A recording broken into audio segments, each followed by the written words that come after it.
Okay, let's talk about that feeling. You know the one. You've tried all the hacks, maybe you've read the latest self-help stuff, put in serious hours working on yourself, right? And yet, somehow, you still feel that friction, like you're pushing hard, but, I don't know, getting stuck in the same places. Absolutely. And it makes you wonder, what's really going on? Maybe, just maybe, it's not about needing more tools or strategies. What then? Well, maybe it's about how your brain, your whole internal system, is fundamentally wired. And look, if you don't consciously, intentionally start to rewire that internal operating system, especially heading into a year like 2025, which, let's face it, feels intense and full of unknowns, you're probably just going to hit repeat. Same old patterns, the same frustrations. So it's deeper than just, like, positive thinking. Oh, much deeper. It's not just about tweaking your mindset. It's about a fundamental shift. It's like rewriting your inner code, your core identity, almost. Okay, interesting. So that's what we're digging into today, then, this idea of rewiring. Exactly. We're pulling some insights from, well, the perspective that's been around a while. Florence Scovel Shinn's The Game of Life and How to Play It. A classic. But you're saying this isn't just, like, dusty old philosophy. Not at all. Think of it as a practical transformation plan, something really designed to help navigate the specific landscape that challenges the feel of 2025. All right, I'm in. So what's the mission here? What are we trying to pull out of this? It's pretty straightforward, really. We want to extract the core wisdom.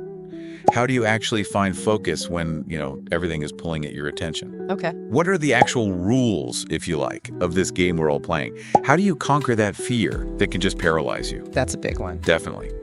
And maybe most importantly, how do you build those automatic internal pathways, those success circuits that start working for you, almost on autopilot? Success circuits. I like the sound of that. Where do we start? Okay, first big idea. It begins with something we all do constantly, maybe without realizing its power. Shinn frames it brilliantly. She calls imagination the scissors of the mind.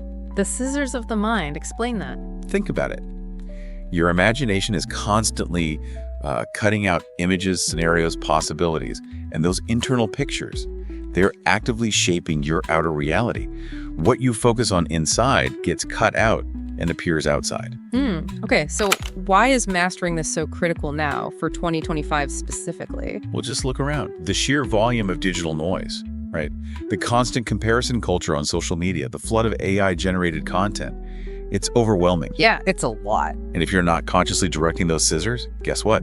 The external world is more than happy to feed you pictures. Pictures of scarcity, of not being good enough, of overwhelmed with fear. And those pictures then shape your reality. They cut the pattern, exactly. They lead straight to burnout, anxiety, feeling like you're always behind. So proactively shaping your own internal pictures, it's absolutely crucial for mental clarity, for sanity, really, in the coming year. Okay, makes sense. So how do we actually do that? How do we wield these scissors effectively? Is there a specific action plan? There is, and it's incredibly simple in concept, but it does require discipline. The core practice is dedicating just a little bit of time each day, maybe 10 minutes. That's it. Just 10 minutes. What do you do in that time? You deliberately visualize your ideal outcomes, whatever success or well-being means for you in a specific area. But here's the key. Don't just see it passively. Right. You have to feel it. Feel the success, the relief, the joy, as if it's already happened. Engage all your senses in that imagined reality. What does it look like, sound like, feel like? Get really immersed in it. Totally. And then maybe take a minute to capture it somehow. Yeah. Jot down the key image, the core feeling. You're essentially pre-paving your reality. You're sending instructions to your subconscious. And you're saying this isn't just like wishful thinking or daydreaming. No, not at all. There's solid neuroscience behind this now. Your brain often doesn't clearly distinguish between a vividly imagined experience and a real one. Really? Yeah. When you visualize intensely, you're firing the same neural pathways as if you were actually doing the thing. You're literally building the neurological framework for that success. Wow, okay. Think about top athletes. They religiously visualize perfect performance. Yeah. Or entrepreneurs, like you hear stories about Elon Musk visualizing rocket launches sequence by sequence, or Oprah visualizing the kind of impact she wanted to have. Right, I've heard about that with athletes. It's the same principle.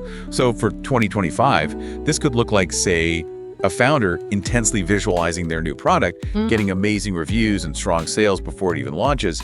They build the internal reality first. So you create the feeling, the blueprint inside, and then reality kind of catches up. That's the idea. Yeah. You're using your imagination consciously directing those scissors instead of letting them cut patterns based on fear or external noise. Okay, that's powerful. But what if your inner world is already, full of replays of past failures or anxieties about the future? How does that fit in? Well, that leads perfectly into the second key takeaway. We have to talk about breaking the failure loop. The failure loop? Sounds ominous. It can be. Shinn's perspective here is that whatever you consistently feel deeply or image clearly in your mind, that gets impressed upon your subconscious, like stamping a pattern onto clay. Okay. And the subconscious mind, its job is basically to carry out instructions. So if the dominant impression is failure or lack or things always go wrong for me, well, that's the reality it works to create. So you can get stuck replaying negative outcomes because your subconscious is just following orders. Precisely. And here's why this is particularly tricky in, say, 2025. Our digital environment, with its endless highlight reels and curated perfection, it can inadvertently train your brain on feelings of lack or perceived failure faster than ever before. Because you're constantly seeing what you don't have or where you fall short. Exactly. Plus, you layer on modern anxieties, fear of economic instability, worries about AI taking jobs, whatever it is, these amplify the negative Yeah. It gets lodged deep in the subconscious. Creating that self-fulfilling loop you mentioned. Right. You end up repeating the very patterns you desperately want to avoid. So breaking that specific cycle is absolutely vital for building resilience and actually moving forward this year. Okay, I get the problem. How do we actually interrupt something that feels like it's running on autopilot deep inside? Shinn's approach involves conscious, deliberate intervention. It's not passive. First, you need to identify one specific negative pattern you really want to change. Don't try to tackle everything at once. Just pick one, like procrastination or maybe negative self-talk. Perfect examples. Then for a set period, maybe commit to 7 days or 21 days to really build momentum. You watch for it. The moment you catch yourself thinking the thought, saying the words, or starting the behavior, you interrupt. How, like literally stop yourself? Yes. You consciously pause. And you can even say to yourself, mentally or out loud, something like, nope, that's just an old program running. That's the old pattern. I am actively rewriting this now. Acknowledge it as an old program. Exactly. You detach from it slightly. Yeah. Then immediately, and this is crucial, you replace it. You replace that old thought or image with a powerful affirmation of the opposite, the successful outcome you want. So if the thought is, I'll never finish this project, You interrupt, label it old programming, and immediately affirm, I work efficiently and consistently, I complete important tasks with focus and ease. And importantly, you try to feel that affirmation as true. Maybe quickly visualize yourself working smoothly, finishing the task. conscious awareness meets intentional redirection. You got it. It's about starving the old neural pathway and feeding the new one. Think about someone like Alex Hormozy. He talks a lot about how he reframed his relationship with failure. He doesn't see setbacks as the end. He sees them purely as data points, feedback for the next attempt. That's reprogramming. So it's catching it, labeling it, replacing it, and feeling the replacement. And consistency is key.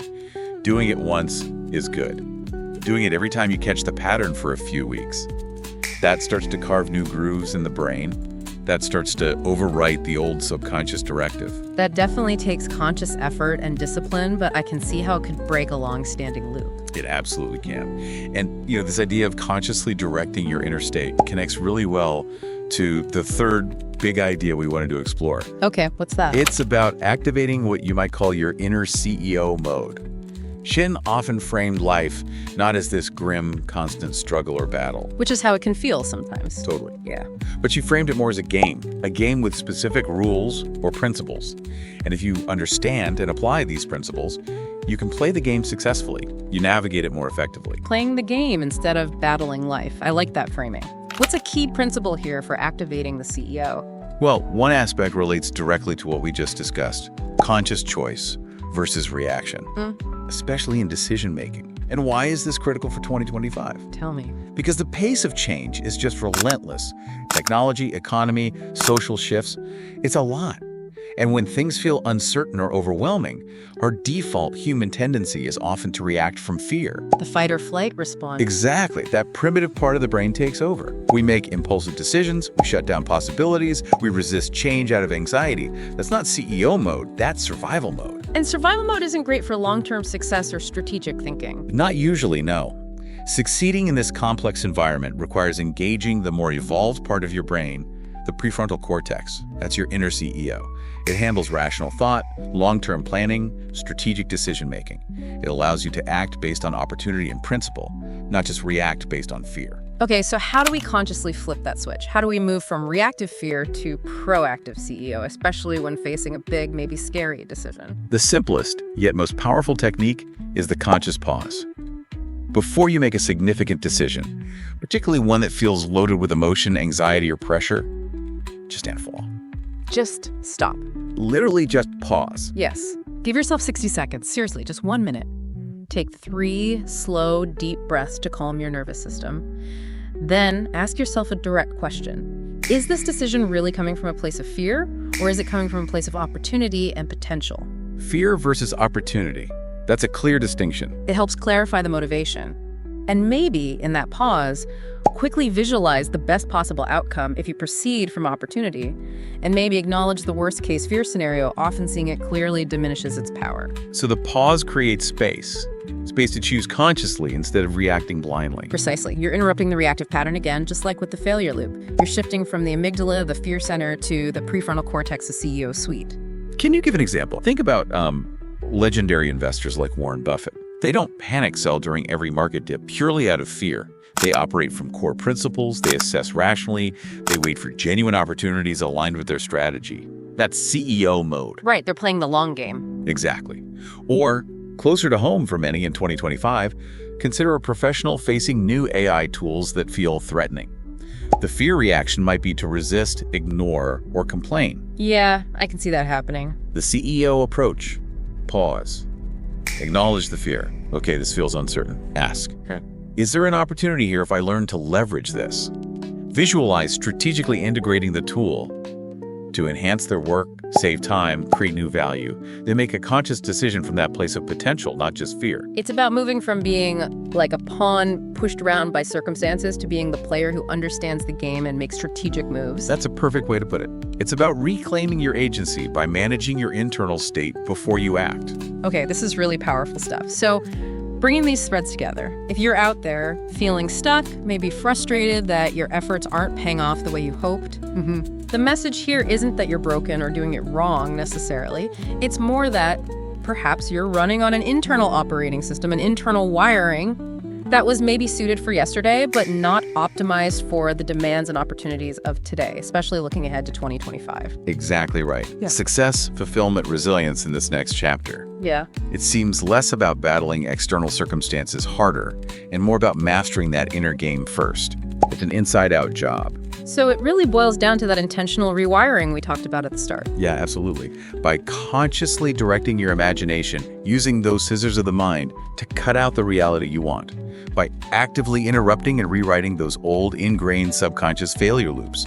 And by deliberately activating your highest decision-making capacity, your inner CEO, especially under pressure.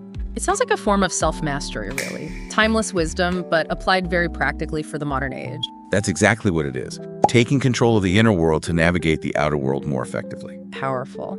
Okay, so as we wrap up this deep dive, maybe one final thought to leave everyone with. If, as this perspective strongly suggests, your inner game, your thoughts, feelings, dominant images, truly does shape your outer reality, what's one small inner shift, one tiny adjustment in your internal wiring you could commit to making starting right now that might fundamentally change your circumstances and your experience of 2025? That's the question to sit with. Yeah. What's that one leverage point for you? Something definitely worth thinking about.